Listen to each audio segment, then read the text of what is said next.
On March 27, 1977, the aviation world was forever changed by the Tenerife airport disaster, the deadliest aviation accident in history.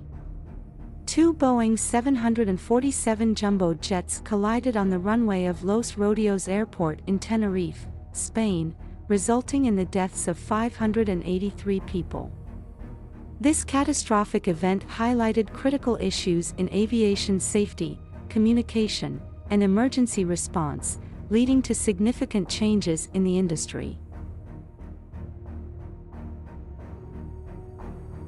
Los Rodeos Airport, now known as Tenerife North Airport, is located on the Spanish Canary island of Tenerife. On the day of the disaster, dense fog covered the airport, severely reducing visibility. Several factors converged to create the conditions for this tragedy, including airport congestion, miscommunications, and human error. The two aircraft involved were KLM Flight 4805, a chartered flight from Amsterdam to Gran Canaria, and Pan American Flight 1736, a regularly scheduled flight from Los Angeles to Gran Canaria with a stopover in New York. Both flights had been diverted to Tenerife due to a terrorist bombing incident at Gran Canaria Airport earlier that day, forcing all incoming flights to be rerouted to the smaller Los Rodeos Airport.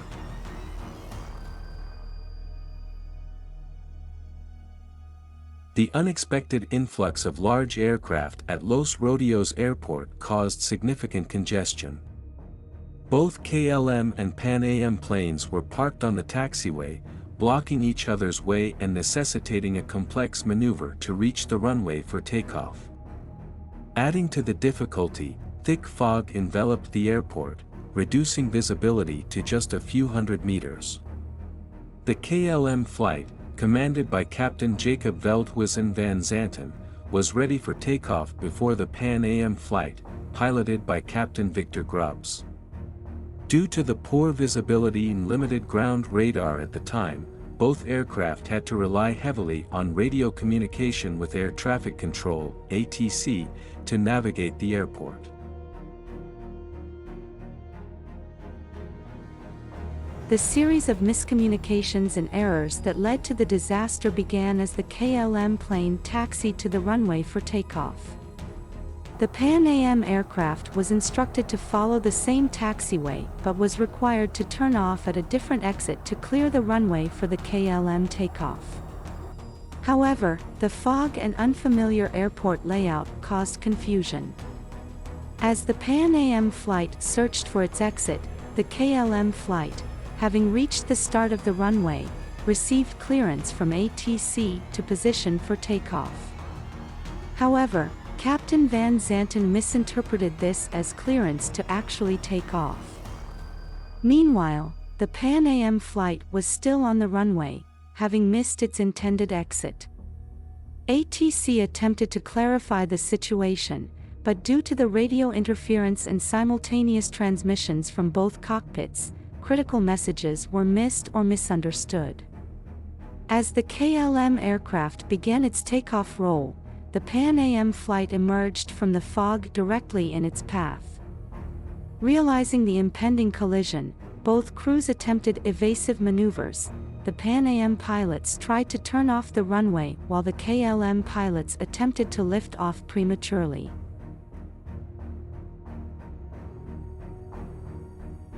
The collision was catastrophic. The KLM aircraft's underside struck the upper fuselage of the Pan Am plane, tearing through it and igniting a massive fire.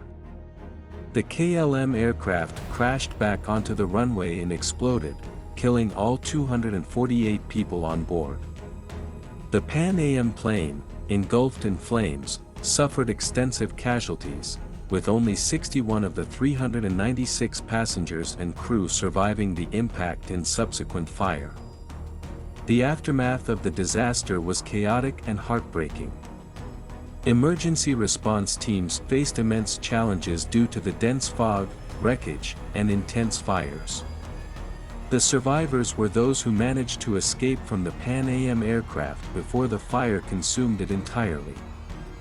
The investigation into the Tenerife disaster identified several contributing factors, including communication failures, misunderstandings between the flight crews and ATC, and the airport's inadequate infrastructure to handle the sudden influx of large aircraft. The final report attributed the primary cause to Captain Van Zanten's premature takeoff decision.